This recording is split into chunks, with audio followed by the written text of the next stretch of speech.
Bonjour, bienvenue dans le podcast La Voix des Yogis. Je m'appelle Paola Médard et je suis professeure de yoga à Montpellier. Ça fait quelque temps déjà que j'ai envie de partager avec vous une vision plus large du yoga. Pour cela, j'enregistre des histoires de vie racontées par des personnes que j'ai eu la chance de rencontrer sur mon chemin. Et j'ai le plaisir aujourd'hui d'interviewer ma grand-mère Eliane de 88 ans qui va nous parler un petit peu du yoga, mais beaucoup de son histoire. Je vous souhaite une très bonne écoute. Comment ça va aujourd'hui? Ça va. T'as fait quoi? Je me suis levée très tôt pour les résultats américains, mais bon, je suis un peu déçue parce qu'on ne les a pas. Tu voudrais que ce soit qui? L'autre, là, patron, Pas Trump! pas lui.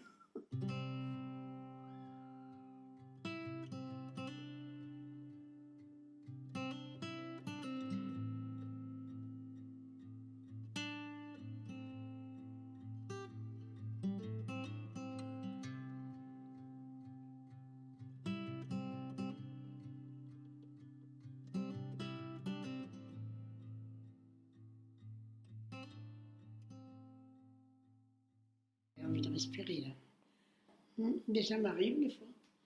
De respirer? Hmm. Alors, est-ce que tu peux d'abord nous présenter un peu qui tu es?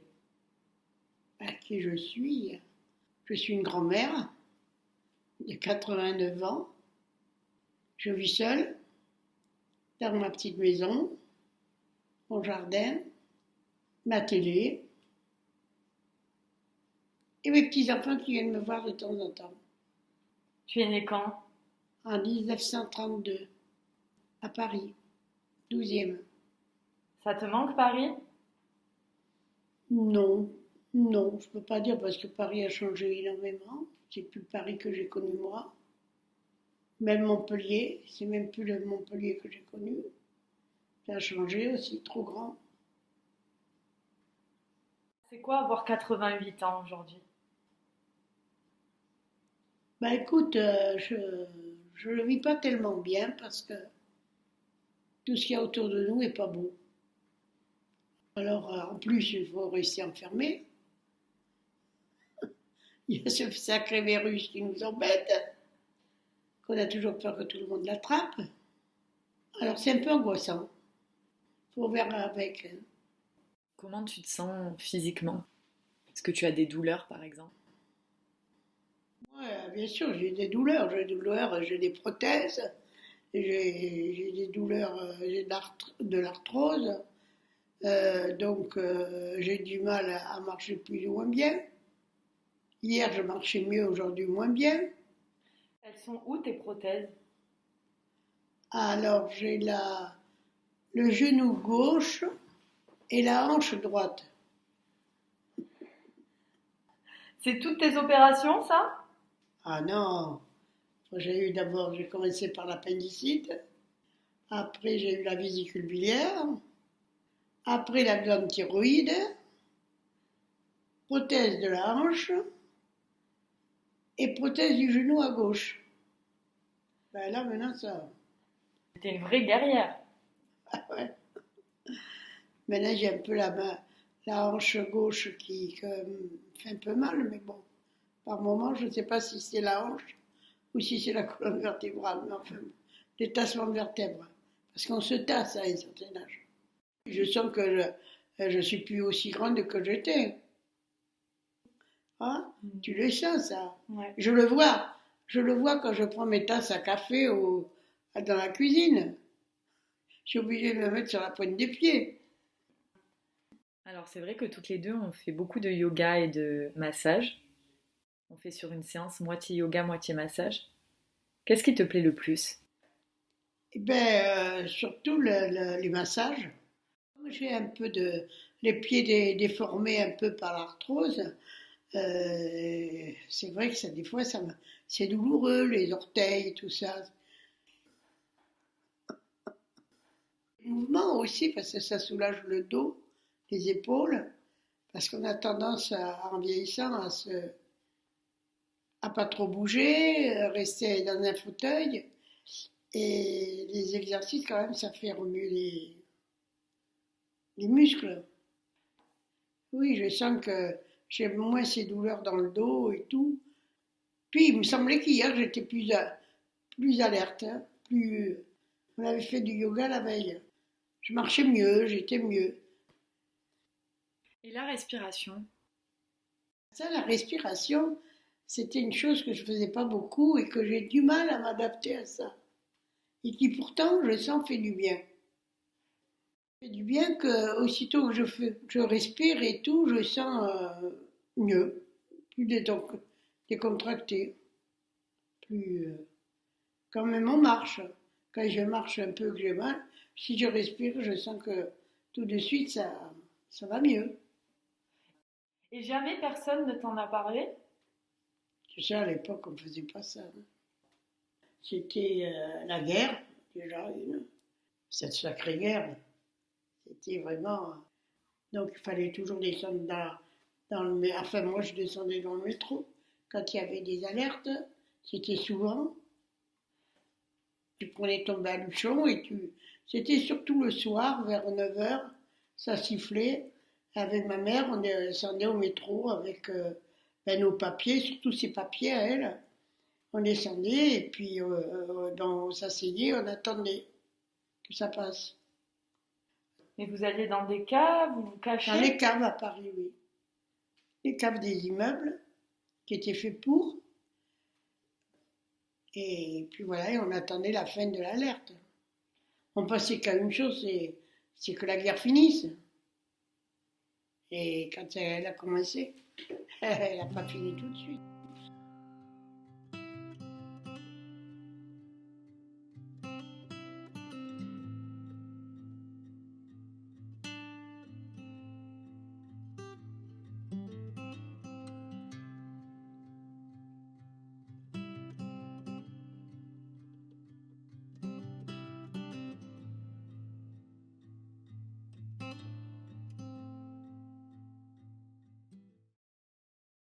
Alors après, il y avait les descentes des Juifs, que ça je l'ai vu, qui partaient même des fois qui quittaient Paris, parce que même moi, je l'ai quitté.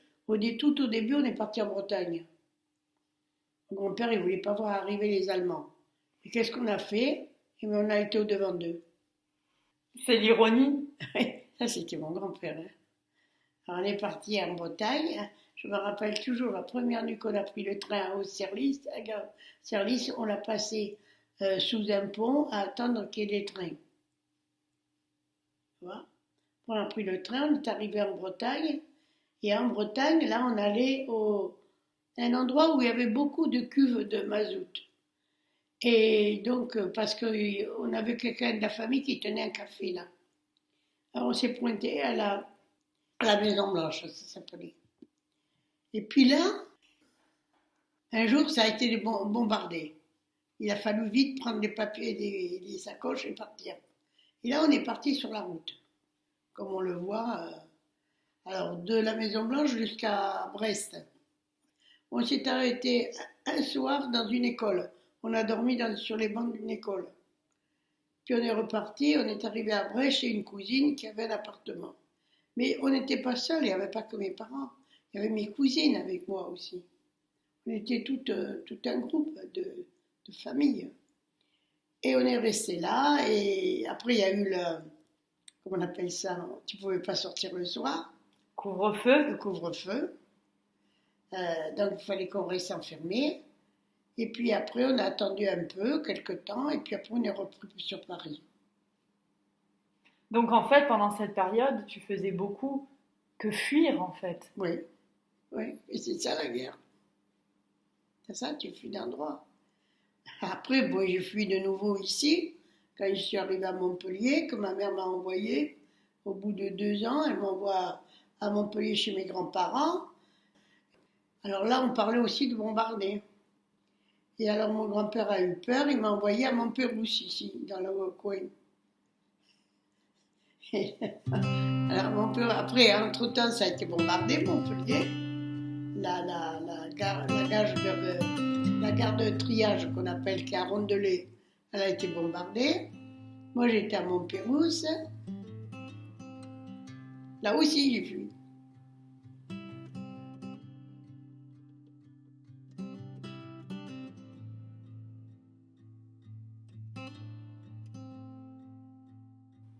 Et on est resté là, et puis quand ça s'est calmé, après, parce que à ce moment-là, les Allemands quittaient l'Hérault et ils étaient mauvais, Donc, ils descendaient dans les villages, ils tiraient partout, ils étaient méchants. Et puis après, on est rentré, et puis c'est commencé presque à la fin de la guerre. Et puis là, en fin de guerre, je suis remontée à Paris. Mais voilà, et puis après, la vie a repris son cours, quoi.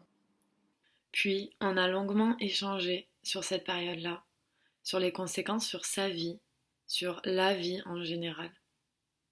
Je vous laisse alors écouter le temps de l'après, l'après-guerre, la reconstruction, au temps de l'adolescence. Et après, où t'a emmené le destin? Alors après, ben écoute, bon, après ça a été, bien sûr, la fête, tout était mieux quand même après la guerre. Est-ce que c'était une belle période, la reconstruction? Je ne me rendais pas trop compte. Moi, à ce moment-là, il fallait que j'aille à l'école. L'école, finalement, n'y ai pas été beaucoup, finalement, à l'école. On te filait des chocolats à la vitamine. Bon, parce qu'on manquait quand même de nourriture. Après, ben, à 13 ans, j'ai commencé à aller à l'école, comment on appelle ça? Une école où tu apprends les métiers. Et moi, on m'avait mis à la couture. Donc, j'aimais ça. Et puis, j'ai fait 2 ans dans cette école. Puis, au bout de 2 ans, j'en avais marre. Et j'avais une amie qui était couturière, qui travaillait chez un patron, un Italien, qui faisait des tailleurs, des costumes, et sa femme faisait pour femmes. Et je suis partie travailler avec eux. Ils m'ont pris comme apprentie, et j'ai travaillé avec eux. Mais manque de bol, au bout de 2 ans, ils ont eu envie de partir en Amérique. Parce qu'à cette époque-là, c'était ça. Les gens foutaient le camp en Amérique. Je suis restée quelque temps, et après, mes amis, là, qui avaient un magasin, le père était tailleur, et ils se sont lancés dans la confection industrielle et tout. Ils m'ont demandé si je voulais aller travailler avec eux. Je suis partie avec eux. Voilà. Et moi, je me trouvais bien avec eux.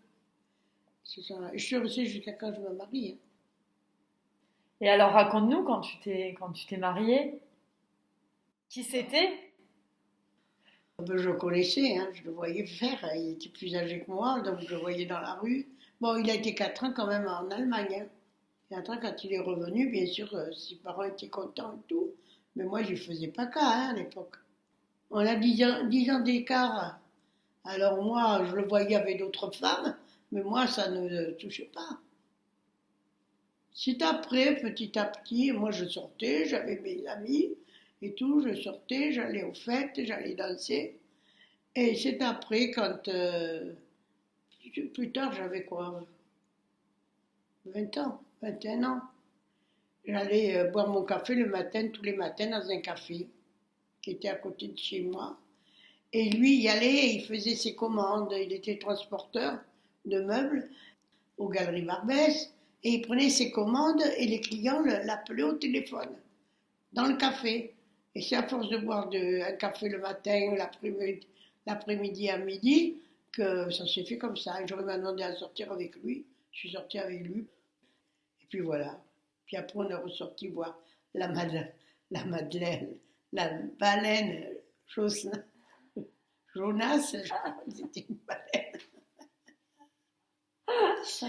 Alors des fois, je le retrouvais toujours chez ma mère, le matin, et ma mère, un bonjour, lui a dit, écoute, hein, si c'est pour t'amuser, tu vas ailleurs. Hein.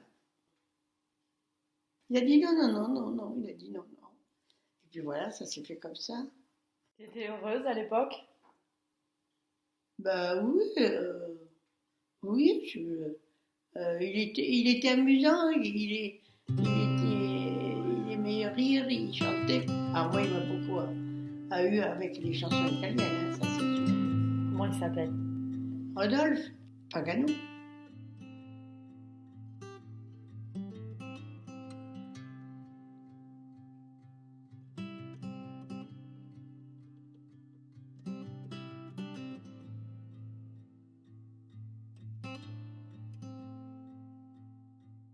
Et alors un jour, il a voulu m'amener au restaurant italien, pas loin, parce que dans le quartier, il y avait beaucoup d'Italiens et des Juifs. Et son père l'a engueulé devant moi, il a dit que c'était pas sa fiancée qu'on a menée au restaurant, c'était sa maîtresse. Il était à cheval, mon beau-père. Et puis voilà, puis après on a décidé de se fiancer à la Toussaint, et on l'a fait. Tu vois, puis la vie est bizarre, hein. Pourquoi? Mais parce qu'après la maladie est venue, pour lui. Quand elle parle de maladie ici, elle parle du cancer des poumons qui a atteint son mari, mon grand-père, à l'âge de 37 ans. Ben, j'ai eu un enfant, et puis après, 6 ans après, j'ai eu le deuxième, et là, il a commencé à être malade. Et entre-temps, ma mère est partie dans le Midi. Il est tombé malade et il ne pouvait pas travailler. Ma mère m'a appelé, elle me dit, bah, écoute, puisque tu ne peux pas travailler, venez dans le Midi, tu auras moins de frais et tout. Et puis, c'est là que j'ai des amis ici qui m'ont dit, tu devrais aller voir un professeur des poumons qui est à Saint-Charles, et qui est très bien, qui est gentil comme tout et tout. Alors en effet, on a été le voir et tout. Il a dit, je vais m'occuper de vous. Voilà, il l'a pris avec lui dans son service, les examens surtout. Ça a duré pendant 18 mois à peu près. Et puis après, un jour de Noël, ou 2 jours de l'an, je crois, il a fait une hémorragie, il a craché du sang et tout, et il a fallu l'hospitaliser. Et je l'ai fait hospitaliser chez le professeur Balmès. Et là, il est resté chez Balmès, il l'a soigné. Il avait essayé de l'opérer, mais avec un autre professeur, mais il avait de l'emphysème à l'autre poumon, donc il n'était pas opérable. Puis ça a continué comme ça, quoi. Jusqu'à quand que j'ai le deuxième, 13 mois après, j'ai eu une fille. Voilà, et cette fille, elle l'a pas vu beaucoup. C'est ma maman. Elle l'a pas vu beaucoup. Et j'y allais à l'hôpital avec les deux, là. Les deux étaient dans la poussette. Et moi, j'ai habité chez mes parents, avec ma mère, ma grand-mère, mon grand-père, on vivait. Et après, ma belle-mère est arrivée. Et quand il allait bien, elle venait à la maison, puis elle repartait le lundi. Et jusqu'au jour où il a fait l'hémorragie. Et bon, et puis on m'a dit qu'il était perdu, quoi. Et puis après, ça a changé, hein. Après, quand il est mort, je vivais avec ma mère, ma grand-mère et mon grand-père. Et les 3 enfants. Mais là, moi, j'étais rentrée dans les écoles déjà, il fallait travailler. On m'a dit, si vous ne travaillez pas, vous coupez les allocations. J'avais des enfants et il fallait être là pour eux. C'est ça, il fallait avancer, quoi. Parce qu'un enfant, il pousse, il grandit. Et donc, il faut t'en occuper, il faut toujours être là. Et si tu veux pas qu'il tourne mal ou tout, il faut être là. Donc là, c'est là que j'ai été bien aidée quand même, parce que secondée par ma famille, en allant travailler, il me fallait quelqu'un pour garder ta mère. Donc c'était ma grand-mère qui à mon âge, 80 ans, qui s'en occupait. Tu te sentais aidée par les gens autour de toi? Oh, ça dépend des gens. Oui, à un moment donné, tu as des gens qui sont autour de toi, qui s'occupent de toi. Mais une fois que tu as perdu ton mari ou tout, tu vois les gens s'éloigner. Parce que les gens, c'est ça. Tant que tu as une situation, que tu peux les recevoir, tant que je pouvais recevoir à Paris des amis, des gens, tout ça, tout allait bien. Quand je venais après dans le midi, on me recevait bien et tout. Mais après, quand tu perds ton mari et que tu n'as plus la même situation, bah, tu vois les gens s'éloigner. C'est là que tu vois les meilleurs. Non, mais c'est vrai. C'est là que tu vois les meilleurs amis. Et ils restent avec toi jusqu'au bout. Tu pensais à quoi à ce moment-là de ta vie? De m'en sortir, de vivre, de pouvoir manger, de pouvoir ne pas être malade, de pouvoir payer la maison, les frais de la maison, parce que c'était surtout ça, de ne pas être à la rue. J'avais 30 ans. Et est-ce que tu as eu d'autres hommes dans ta vie après? Ah non, non, non, je n'allais pas m'embarrasser. Hein. J'aurais pu en avoir d'autres, mais bon, non. Non, puis moi, même pour mes enfants, est-ce qu'ils auraient supporté? Non, j'avais pas envie de me tracasser ma vie. En fait, quand je t'écoute parler, j'ai l'impression que ta mission, ça a été d'aider tous les gens autour de toi. Oui, ça a été beaucoup ça. Tout au moins ceux qui m'avaient aidé. Ma mission, c'était d'aider mes parents quand ils ont vieilli, qu'ils ne pouvaient plus, parce qu'ils m'ont aidé. Voilà, ils m'ont aidé, tout. Mes grands-parents, mes grands-pères, tout ça m'ont aidé. Ma mère m'a aidé. Et ma mère a été aidée par ses parents. Et aujourd'hui, quand tu penses à tout ça, t'as vraiment l'impression de l'avoir vécu? Je pense pas, c'est bizarre. Moi, maintenant, je pense qu'à une chose, c'est que mes enfants soient bien et mes petits-enfants. C'est tout la seule chose que surtout quand je vois là maintenant, avec ce virus, tout ça, que vous ne pouvez pas travailler comme vous voulez, que vous êtes coincé, ça me fait un peu peur, ça.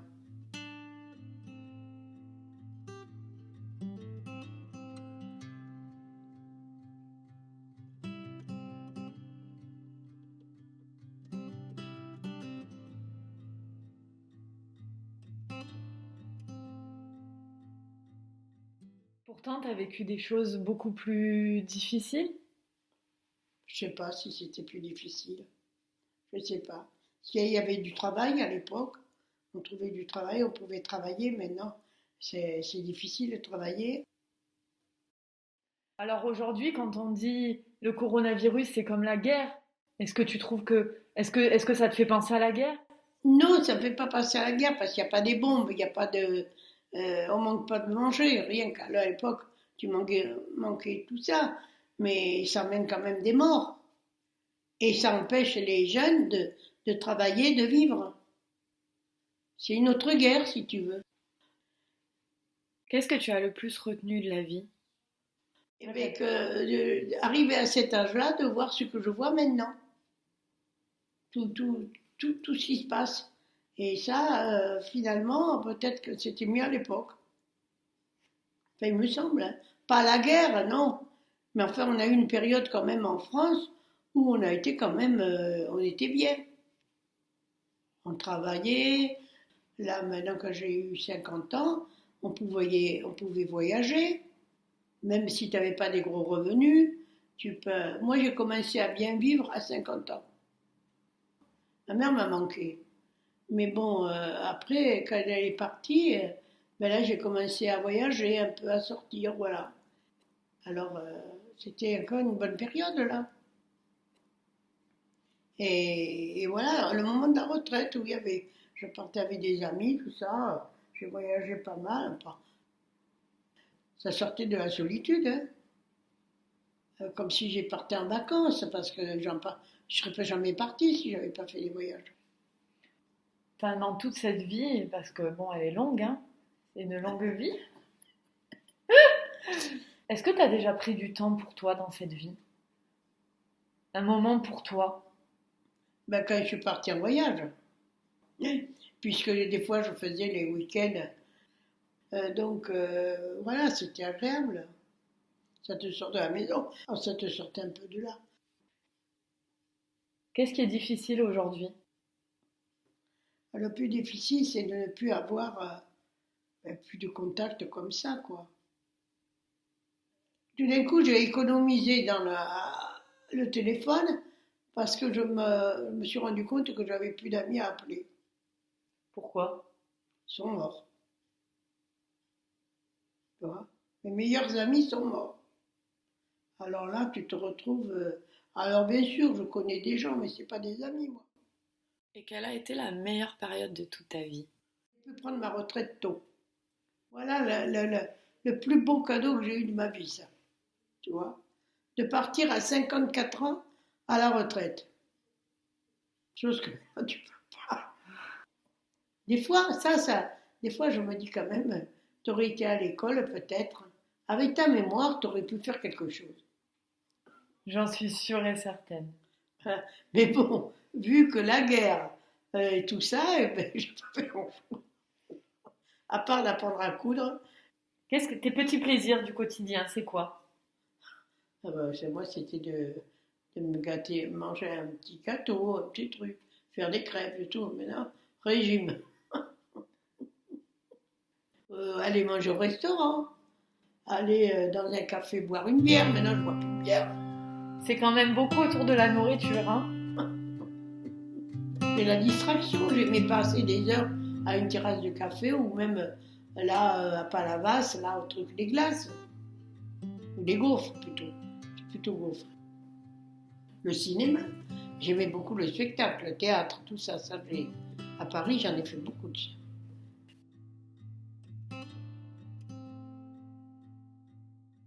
J'entends beaucoup l'idée de survie et de combat dans ton histoire. Est-ce que finalement tu es d'accord avec ça? Oui, une vie, c'est un combat. Tout ne se fait pas comme ça. D'ailleurs, regarde autour de toi, tu le verras. Les gens se battent, c'est un combat. Voilà, tout n'est pas facile. Et tu as trouvé la paix dans ce combat le jour où tu as trouvé cette maison?